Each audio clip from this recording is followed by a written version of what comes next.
Hello everyone, ಎಲ್ರಿಗೂ ನಮಸ್ಕಾರ. Welcome back to my YouTube channel. ಇವತ್ತಿನ ನನ್ನ ವ್ಲಾಗ್ ಮಂತ್ರಾಲಯ ವ್ಲಾಗ್ ಆಗಿರುತ್ತೆ. ಅರ್ಲಿ ಮಾರ್ನಿಂಗ್ ಪೂಜೆ ಮಾಡಿ ಮನೆ ಬಿಟ್ಟಾಗ 6:30 ಆಗಿತ್ತು. 6:30ಗೆ ಹೊರಟಿದ್ವಿ. ಸ್ವಲ್ಪ ದೂರ ಹೊರಟಿದ್ದಾದಮೇಲೆ ಅರ್ಲಿ ಮಾರ್ನಿಂಗ್ ಬಿಟ್ಟಿದ್ದರಿಂದ ಹಸಿವಾಗ್ತಿತ್ತು. ಬ್ರೇಕ್ಫಾಸ್ಟ್ ಮಾಡಿ ಹೊರಟ್ವಿ. ಮಂತ್ರಾಲಯಕ್ಕೆ ಹೋಗೋದಕ್ಕೆ ನನಗೆ ಗೊತ್ತಿರೋ ಹಾಗೆ 2 ರೂಟ್ ಇದೆ. ಒಂದು ನಾವು ಹೋಗ್ತಿರೋ ರೂಟು, ನಾವು ನೈಸ್ ರೋಡು, ನೆಲಮಂಗಲ, ಹಿರಿಯೂರು, ಚಿತ್ರದುರ್ಗ, ಬಳ್ಳಾರಿ, ಅದೋನಿ, ಮಂತ್ರಾಲಯ ಈ ರೂಟ್ನ ಚೂಸ್ ಮಾಡ್ಕೊಂಡ್ವಿ. ಇದು ಆಲ್ಮೋಸ್ಟ್ ಕರ್ನಾಟಕದ ಮೇಲೇ ಹೋಗುತ್ತೆ. ಇನ್ನೂ ಒಂದು ರೂಟ್ ಇದೆ, ಅದು ಬಂದು ಚಿಕ್ಕಬಳ್ಳಾಪುರದ ಮೇಲೆ ಹೋಗ್ಬೋದು. ಅದು ಆಲ್ಮೋಸ್ಟ್ ಆಂಧ್ರ ಮೇಲೆ ಹೋಗಬೇಕಾಗುತ್ತೆ. ಲಾಸ್ಟ್ ಟೈಮ್ ನಾವು ಚಿಕ್ಕಬಳ್ಳಾಪುರ ರೂಟ್ನ ತೊಗೊಂಡಿದ್ವಿ. ಚಿಕ್ಕಬಳ್ಳಾಪುರ ರೂಟ್ ಮೇಲೆ ಏನಾದರೂ ಹೋದರೆ ನಾವು ಆಂಧ್ರ ಒಳಗಡೆ ಕರ್ಕೊಂಡೋಗಿ ನಂತರ ಮಂತ್ರಾಲಯಕ್ಕೆ ಕರ್ಕೊಂಡು ಹೋಗುತ್ತೆ. ನಾವು ಇದು ಕರ್ನಾಟಕ ಮೇಲೆ ಹೋಗೋ ದಾರಿ ಯಾವುದಾದ್ರೂ ಇದೆಯಾ ಅಂತ ನಾವು ಚೆಕ್ ಮಾಡಿದಾಗ ನಮಗಿದು ನೈಸ್ ರೋಡು, ನೆಲಮಂಗಲ, ಹಿರಿಯೂರು ಮೇಲೆ ಹೋಗಿ ಬಳ್ಳಾರಿಯಿಂದ ಮಂತ್ರಾಲಯ ರೀಚ್ ಆಗ್ಬೋದು. ನನಗೆ ಯಾಕೋ ಈ ದಾರಿ ನನಗೆ ಇಷ್ಟ ಆಯಿತು. ಹೋಗೋ ದಾರಿನೂ ಚೆನ್ನಾಗಿದೆ. ನಾವು ಅರ್ಲಿ ಮಾರ್ನಿಂಗ್ ಮನೆ ಬಿಟ್ಟಿದ್ದರಿಂದ ಬಳ್ಳಾರಿ ರೀಚ್ ಆಗೋದಕ್ಕೆ ತುಂಬ ಏನು ಟೈಮ್ ತೊಗೊಳ್ಳಿಲ್ಲ. ಬೇಗನೆ ರೀಚ್ ಆದ್ವಿ. ಈಗಾಗಲೇ ನಾವು ಬಳ್ಳಾರಿ ಸರ್ಕಲಲ್ಲಿದ್ದೀವಿ. ನೀವೇ ನೋಡ್ಬೋದು ಬಳ್ಳಾರಿ ಸರ್ಕಲಲ್ಲಿ ಸಿಂಹಲಾಂಛನ ಎಷ್ಟು ಚೆನ್ನಾಗಿ ಕಾಣಿಸ್ತಾ ಇದೆ. ಬಳ್ಳಾರಿಯಿಂದ ಸ್ವಲ್ಪ ಮುಂದಕ್ಕೆ ಹೋಗಬೇಕಾದಾಗ ರೋಡ್ ಸ್ವಲ್ಪ ಹಂಗಿಂಗಿತ್ತು, ಯಾಕಂದರೆ ತುಂಬ ದೊಡ್ಡ ದೊಡ್ಡ ವೆಹಿಕಲ್ಸ್ ಓಡಾಡ್ತಾ ಇತ್ತು. ಹಾಗಾಗಿ ರೋಡ್ ಸ್ವಲ್ಪ ಹಾಳಾಗಿತ್ತು ಅನಿಸುತ್ತೆ. ಮತ್ತು ನೀವು ಯಾರಾದರೂ ಮಂತ್ರಾಲಯಕ್ಕೆ ಹೋಗಿದ್ದರೆ ಇದು ಮೇ ಬಿ ನಿಮಗೆ ಗೊತ್ತಾಗಿರುತ್ತೆ. ತುಂಬಾ ಆ ದಾರಿಯಲ್ಲಿ ವಿಂಡ್ ಪವರ್ಗಳಿದೆ. ಎಷ್ಟು ಕ್ಯೂಟಾಗಿ ಕಾಣಿಸ್ತಾ ಇದ್ದಾವೆ. ನಮಗೆ ನೋಡೋದಕ್ಕೆ ಒಳ್ಳೆ ಪುಟ್ಟು ಫ್ಯಾನ್ ಥರ ಕಾಣಿಸ್ತಾ ಇದೆ. ಬಟ್ ಆದರೆ ಅದು ತುಂಬಾ ದೊಡ್ಡದಾಗಿದೆ. ಅದು ಹತ್ತಿರದಿಂದ ನೋಡಿದ್ರೆ ನೋಡಿ, ವಿಂಡ್ ಪವರ್ದು ಒಂದು ವಿಂಗೇನೆ ಎಷ್ಟು ದೊಡ್ಡದಾಗಿದೆ. ಇನ್ಸ್ಟಾಲೇಷನ್ಗೆ ತೊಗೊಂಡು ಹೋಗ್ತಿದ್ದಾರೆ ಅನಿಸುತ್ತೆ. ದಾರಿಯಲ್ಲಿ ನಮ್ಗೆ ಈ ಥರ ತುಂಬಾ ಕಾಣಿಸ್ತಾ ಇತ್ತು, ಬಿಕಾಸ್ ಆ ಕಡೆ ಎಲ್ಲ ತುಂಬಾ ವಿಂಡ್ ಪವರ್ ಇದೆ. ನಾವು ಇನ್ನೇನು ಮಂತ್ರಾಲಯಕ್ಕೆ ರೀಚ್ ಆಗೋದಕ್ಕೆ 30 to 40 ಮಿನಿಟ್ಸ್ ಇದೆ ಅನ್ನೋ ಥರ ಇತ್ತು. ಆಲ್ರೆಡಿ ಅಷ್ಟು ಸುಡೋ ಬಿಸಿಲಿತ್ತು. ಸಮ್ಮರಲ್ಲಿ ಬೆಂಗಳೂರಲ್ಲೇ ಇರೋದಕ್ಕಾಗಲ್ಲ. ಇನ್ನು ಮಂತ್ರಾಲಯದ ಸೈಡ್ ಅಂದರೆ ಉತ್ತರ ಕರ್ನಾಟಕ ಆ ಥರ ಬಂದುಬಿಡುತ್ತೆ. ಅಲ್ಲೆಲ್ಲ ಎಷ್ಟು ಬಿಸಿಲಿರುತ್ತೆ. ಅಂಥದ್ರಲ್ಲಿ ಇನ್ನೇನು ಮಂತ್ರಾಲಯ ರೀಚ್ ಆಗೋ ಅಷ್ಟರಲ್ಲಿ ಜೋರು ಮಳೆ ಬಂದುಬಿಟ್ಟಿದೆ. ಬಟ್ ಆದರೆ ಒಂದೊಂದು ಜಾಗದಲ್ಲಿ ಮಳೆ ಇತ್ತು, ಒಂದೊಂದು ಜಾಗದಲ್ಲಿ ಮಳೆನೇ ಇರ್ತಿರ್ಲಿಲ್ಲ. ಬಟ್ ಚೆನ್ನಾಗಿತ್ತು. ಇನ್ನೇನು ಆಲ್ಮೋಸ್ಟ್ ರೀಚ್ ಆಗೋ ಟೈಮಲ್ಲಿ ಮಳೆ ಬರ್ತಿದೆಯಲ್ಲ ಅಂತ ಅಂದ್ಕೊತಿದ್ವಿ. ನೀವೇ ನೋಡಿ, ಅಷ್ಟು ಜೋರಾಗಿ ಮಳೆ ಬರ್ತಿತ್ತು. ಇನ್ನೊಂದು ಸ್ವಲ್ಪ ದೂರಕ್ಕೆ ಈ ಥರ ಬಿಸಿಲು ಬಂದಿದೆ.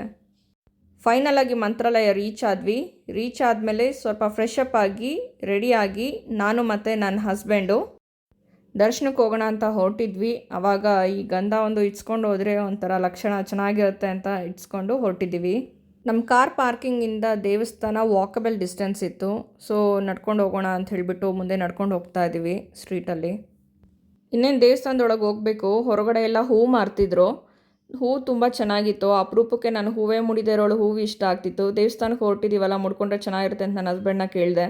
ಕೊಡಿಸಿದ್ರು. ಮುಡ್ಕೊಂಡು ಹೋಗ್ತಾ ಇದ್ದೀವಿ ದೇವಸ್ಥಾನದೊಳಗೆ. ಮತ್ತು ನೋಡಿ, ನೀವೇ ನೋಡ್ಬೋದು ಮಂತ್ರಾಲಯ ವೀಕೆಂಡು ತುಂಬಾ ಖಾಲಿ ಇದೆ. ನಾವು ಆ್ಯಕ್ಚುಲಿ ವೀಕೆಂಡು ಹೊರಟಿದ್ದೀವಿ, ರಶ್ ಇರುತ್ತೋ ಏನೋ ಅಂತ ಅಂದ್ಕೊಂಡ್ವಿ. ಯಾಕಂದರೆ ಇದು ನಾವು ಪ್ಲ್ಯಾನ್ ಮಾಡಿ ಹೋಗಿದ್ದಲ್ಲ, ಸಡನ್ ಪ್ಲ್ಯಾನು. ಫ್ರೈಡೇ ನೈಟು 11ಗೆ ನಾವು ಪ್ಲ್ಯಾನ್ ಮಾಡಿದ್ದು, ಅರ್ಲಿ ಮಾರ್ನಿಂಗ್ ಬಿಡೋಣ ಮಂತ್ರಾಲಯಕ್ಕೆ ಅಂಥೇಳಿ. ಬಟ್ ನಾನಂದರೆ ವೀಕೆಂಡು ರಶ್ ಇರುತ್ತೋ ಹೆಂಗೋ ಏನೋ ಅಂತ. ಬಟ್ ಇಲ್ಲಿ ನೋಡ್ತಿದ್ರೆ ನನಗೆ ಜನ ತುಂಬ ಕಮ್ಮಿ ಅಂತ ಫೀಲ್ ಆಯಿತು. ರಾಘವೇಂದ್ರ ಸ್ವಾಮಿಗೆ ನಮಸ್ಕಾರ ಮಾಡ್ತಾ ಒಳಗೆ ಹೊರಟ್ವಿ. ದೇವಸ್ಥಾನದ ಒಳಗಡೆ ಬಲಭಾಗದಲ್ಲಿ ಲಕ್ಷ್ಮೀ ನರಸಿಂಹಸ್ವಾಮಿ ದೇವರಿದೆ. ರಾಯರು ಇವರನ್ನು ಆರಾಧನೆ ಮಾಡ್ತಾರೆ. ಇವರನ್ನ ಜೊತೆಗೆ ಕೃಷ್ಣನೂ ಆರಾಧನೆ ಮಾಡ್ತಾರೆ. ನಾವು ಯಾವುದೇ ರಾಯರ ಮಟ್ಟದಲ್ಲೂ ಸಹ ನಾವು ಇವರನ್ನು ನೋಡ್ಬೋದು. ಒಳಗೆ 2 ಥರ ದರ್ಶನ ಇದೆ. ಒಂದು ಸ್ಪೆಷಲ್ಲು, ಒಂದು ಧರ್ಮ ದರ್ಶನ.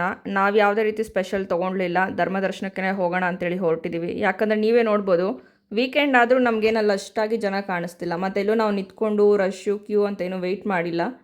ಆರಾಮ್ಸೆ ಮೂವಿಂಗಲ್ಲಿದೆ. ಸೊ ಹೋಗೋಣ ಅಂಥೇಳಿ ಹೀಗೆ ಹೊರಟ್ವಿ. ಮತ್ತು ಮೇಯ್ನ್ ದೇವಸ್ಥಾನದ ಒಳಗೂ ನೋಡಿ ರಶ್ಶೇ ಇಲ್ಲ, ತುಂಬ ಖಾಲಿ ಇದೆ. ಕೊನೆಗೂ ರಾಯರು ಕಣ್ತುಂಬ ದರ್ಶನ ಕೊಟ್ಟರು. ಮನಸ್ಸಲ್ಲಿರೋದನ್ನೆಲ್ಲ ದೇವ್ರ ಮುಂದೆ ಹೇಳ್ಕೊಂಡೆ. ತುಂಬ ಮನಸ್ಸು ಹಗುರ ಅನ್ನಿಸ್ತಿದೆ. ಮೈಂಡು ಮನಸ್ಸು ಎಲ್ಲ ತುಂಬ ನೆಮ್ಮದಿಯಾಗಿ ಕಾಮಾಗಿದೆ. ಏನು ಹೇಳಬೇಕು ಅಂತಲೇ ಗೊತ್ತಾಗ್ತಿಲ್ಲ ನನಗೆ ರಾಯರ ದರ್ಶನ ಮಾಡ್ತೀವಿ ನಾಳೆ ಅಂತಲೇ ನನಗೆ ಹಿಂದಿನ ದಿನ 10 ಗಂಟೆ 11 ಗಂಟೆವರೆಗೂ ಗೊತ್ತೇ ಇರಲಿಲ್ಲ. ಅದೇನೋ ಹೇಳ್ತಾರಲ್ಲ, ನಾವು ದೇವರು ನೋಡಬೇಕು ಅಂದರೆ ನೋಡೋಕ್ಕಾಗಲ್ಲ, ದೇವರೇ ನಮ್ಮನ್ನು ನೋಡಬೇಕು ಅಂತ ಕರೆಸ್ಕೊಳ್ತಾನೆ ಅಂತ. ಅದಂತೂ 100ಕ್ಕೆ 100 ನಿಜ ಅಂತ ಅನ್ನಿಸ್ಬಿಟ್ಟಿದೆ ನನಗೆ. ಸ್ವಲ್ಪ ಕಾಲ ದೇವಸ್ಥಾನದ ಒಳಗಡೆನೇ ನಾನು ಕಾಲ ಕಳೆದೆ. ಯಾಕಂದರೆ ನನಗೆ ಈ ಜಾಗ ಬಿಟ್ಟೋಗೋದಕ್ಕೆ ಇಷ್ಟ ಆಗ್ತಿರ್ಲಿಲ್ಲ. ಸ್ವಲ್ಪ ಕೂತ್ಕೊಂಡು ದೇವ್ರ ಧ್ಯಾನ ಮಾಡಿಕೊಂಡು ನೆಮ್ಮದಿಯಾಗಿ ಮೈಂಡ್ನ ಮನಸ್ಸನ್ನ ಹಗುರವಾಗಿ ಇಟ್ಕೊಂಡಿದ್ದೆ. ನಮ್ಮ ಜೀವನದಲ್ಲಿ ನಮ್ಮ ಜೊತೆಯಲ್ಲಿ ಯಾರು ಇರ್ತಾರೋ ಇಲ್ವೋ, ನಾವು ಒಳ್ಳೇದು ಮಾಡಿದ್ರೆ ದೇವರಂತೂ ಖಂಡಿತ ನಮ್ಮ ಜೊತೆ ಇರ್ತಾನೆ ಅಂತ ನಾನು ನಂಬಿದ್ದೀನಿ. ಸ್ವಲ್ಪ ಹೊತ್ತಾದಮೇಲೆ ಜನ ಜಾಸ್ತಿ ಬರೋಕ್ಕೆ ಸ್ಟಾರ್ಟ್ ಆದರು. ಯಾಕಂದರೆ ನಾವು ದೇವಸ್ಥಾನ ಓಪನ್ ಆಗಿದ ತಕ್ಷಣ ಒಳಗೆ ಹೋಗಿದ್ವಿ. ಅದಾದಮೇಲೆ ಜನ ಬರೋದಕ್ಕೆ ಸ್ಟಾರ್ಟ್ ಮಾಡಿದ್ರು. ಹಾಗಾಗಿ ದೇವ್ರದ್ದು ತೀರ್ಥ ತೊಗೊಂಡು, ರಾಯರ ಅಕ್ಷತೆ ಕಾಳನ್ನ ತೊಗೊಂಡು ನಾವು ಹೊರಗಡೆ ಬಂದ್ವಿ. ಹೊರಗಡೆ ಸ್ವಲ್ಪ ತಂಪಾಗಿ ಚೆನ್ನಾಗಿತ್ತು. ಹಾಗಾಗಿ ಸ್ವಲ್ಪ ಅಲ್ಲೇ ಓಡಾಡ್ಕೊಂಡಿದ್ವಿ. ಆಮೇಲೆ ಸ್ವಲ್ಪ ಏನಾದರೂ ಸ್ನ್ಯಾಕ್ಸ್ ತಿನ್ನೋಣ, ಟೀ ಕುಡಿಯೋಣ ಅಂತ ಹೇಳಿ ಕುಡಿದು ನಾವು ಬೇರೆ ಕಡೆ ಟ್ರಾವೆಲ್ ಮಾಡಬೇಕಿತ್ತು. ನಮ್ಮ ಪ್ಲ್ಯಾನ್ ಪ್ರಕಾರ ಮಂತ್ರಾಲಯನ ನಾವು ಸಂಜೆನೇ ಬಿಡಬೇಕಿತ್ತು. ಸೊ ನಾವು ಅಲ್ಲಿನ ಕ್ಲೈಮೇಟ್ ಬಗ್ಗೆ ತಿಳ್ಕೊಳ್ದೆ ನಾವು ನೈಟ್ ಟ್ರಾವೆಲ್ ಮಾಡಿ ತಪ್ಪು ಮಾಡಿದ್ವಿ. ಸಣ್ಣನಿ ಗುಡುಗು ಮಿಂಚು ಅಷ್ಟೇ ಅಲ್ವ ಅಂತ ಹೊರಟ್ಬಿಟ್ವಿ. ಆದರೆ ದಾರಿಯಲ್ಲಿ ಜೋರಾದ ಮಳೆ ಬಿರುಗಾಳಿಗೆ ಸಿಗಾಕೊಂಡ್ಬಿಟ್ವಿ. ರೋಡಲ್ಲೆಲ್ಲ ಮರಗಳು ಕಟ್ಟಾಗಿ ಬೀಳ್ತಿತ್ತು. ನಮಗೆ ನಿಂತ್ಕೊಳ್ಳೋದಕ್ಕೂ ಭಯ ಆಗ್ತಿತ್ತು, ಹೊರಡೋದಕ್ಕೂ ಕಾಣಿಸ್ತಾ ಇರಲಿಲ್ಲ. ಬೀಳೋ ಮಳೆ ವೈಪರಲ್ಲಿ ಎಷ್ಟು ವೈಪ್ ಆದರೂ ಫಾಗ್ ಥರ ತುಂಬ್ಕೊಳ್ತಿತ್ತು. ನಮಗೆ ಗ್ಲಾಸ್ ಮೇಲೆ ಇನ್ನೂ ಕಾಣ್ತಾನೆ ಇರಲಿಲ್ಲ. ತುಂಬ ಜೋರು ಮಳೆ ಅಂದರೆ ಜೋರು ಮಳೆ. ಹೋದರೆ ಹೋಗಲಿ, ಮುಂದಕ್ಕೆ ಹೋಗೋಕ್ಕಾಗ್ತಿಲ್ಲ. ಒಂದು ಕಡೆ ನಿಲ್ಸ್ಕೊಂಡು ಬೇಡ ಅಂತಂದರೆ ನಮ್ಮ ಮುಂದೆನೇ ಮರಗಳೆಲ್ಲ ಕಟ್ಟಾಗಿ ರೋಡ್ಗೆ ಬೀಳ್ತಾ ಇತ್ತು. ತುಂಬ ಭಯ ಆಗ್ತಿತ್ತು, ಎಲ್ಲಾದರೂ ನಮ್ಮ ಮೇಲೆ ಬಿದ್ದುಬಿಟ್ರೆ ಏನು ಮಾಡೋದ್ರಿಂದ. ಯಾಕಂದರೆ ಸುತ್ತ ಮರಗಳೇ ಇದೆ ನಮಗೆ. ಮತ್ತು ಒಂದು ಲೈಟ್ಸ್ ಇಲ್ಲ, ಹಿಂದೆ ಮುಂದೆ ಒಂದು ವೆಹಿಕಲ್ ಇಲ್ಲ. ಹಿಂದೆ ರಾಯರಿದ್ದಾರೆ, ಮುಂದೆ ಶಿವ ಇದ್ದಾನೆ ಅನ್ನೋದು ಒಂದೇ ನಂಬಿಕೆ. 4 ಅವರ್ ಇತ್ತು ನಮ್ಮ ಡೆಸ್ಟಿನೇಷನ್ ರೀಚ್ ಆಗೋದಕ್ಕೆ. 2 ಅವರ್ ತುಂಬ ಕಷ್ಟಪಟ್ವಿ. ಅದಾದ್ಮೇಲೆ ಸ್ವಲ್ಪ ಕಮ್ಮಿ ಆದಮೇಲೆ ಹತ್ತಿರದಲ್ಲಿ ಇದ್ದಿದ್ದು ಹೋಟೆಲ್ಗೆ ಹೋಗಿಬಿಟ್ವಿ. ಎಷ್ಟು ಈಸಿಯಾಗಿ ರಾಯರ ದರ್ಶನ ಆಯಿತು, ಅಷ್ಟು ಈಸಿಯಾಗಿ ನಮಗೆ ರಿಟರ್ನ್ ಆಗೋಕ್ಕಾಗಿಲ್ಲ. ಇಲ್ಲಿಗೆ ಈ ನನ್ನ ಮಂತ್ರಾಲಯ ವ್ಲಾಗ್ ಎಂಡ್ ಆಗುತ್ತೆ. ಈ ವ್ಲಾಗ್ ಇಷ್ಟ ಆಗಿದ್ರೆ ಲೈಕ್ ಮಾಡಿ, ಶೇರ್ ಮಾಡಿ, ನಿಮ್ಮ ಅನಿಸಿಕೆನ ಕಮೆಂಟ್ ಮುಖಾಂತರ ತಿಳಿಸಿ. ಹೊಸದಾಗಿ ಯಾರಾದರೂ ನೋಡ್ತಿದ್ರೆ ಸಬ್ಸ್ಕ್ರೈಬ್ ಮಾಡ್ಕೊಳ್ಳಿ. Thank you.